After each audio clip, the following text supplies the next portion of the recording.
In example 4, we're going to fly an airplane east for 100 kilometers, turn left 60 degrees north of east, and then fly another 200 kilometers. And we're wondering what is the magnitude and direction of your displacement. So let's represent this using a diagram first. And we're going to fly east for 100 kilometers. And then we're going to turn 60 degrees north of east and fly 200 kilometers. So now we're kind of like all the way up there. So this little angle right here is going to be 60 degrees. And what we want to do is we want to find our magnitude and direction of the displacement. So we started here, and now we're all the way over here. So what we need to do is we need to figure out what those x and y components are of that particular vector. Well, if we think about this, if I draw in an auxiliary line and make this a right triangle, this is a 30, 60, 90. We had 100 here and then 200 here.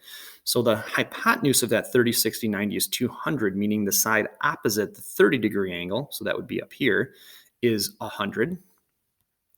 And then you would multiply 100 by root 3 to find the side opposite the 60. So we actually now, for the purple vector here, which is the one we want to use, we actually have the x and y component. So the x component is going to be all of this right here, and then the y component is going to be this piece right here. So your x component is going to be 200, and your y component is going to be 100 root 3. To find the magnitude of this vector, we're going to call that vector A, just give it a name. So we're going to find the magnitude now of vector A. You would represent it like this.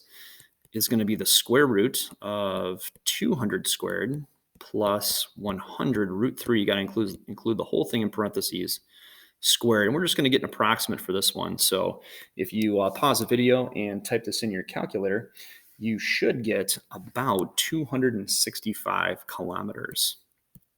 Now, that's not the only way of figuring this magnitude out.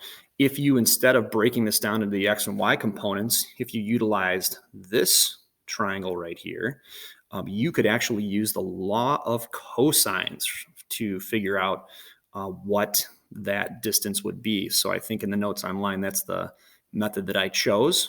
So you would have an angle here of 120, and then this would be 100, and this would be 200.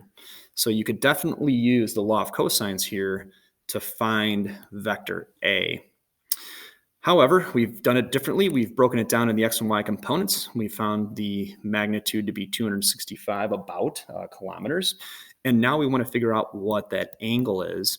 So to figure out what that angle is, we do want to use the vector ordered pair right here from before. And we're going to do the inverse tangent, and it's always the y, which is 100 root 3, over the x, which happens to be 200.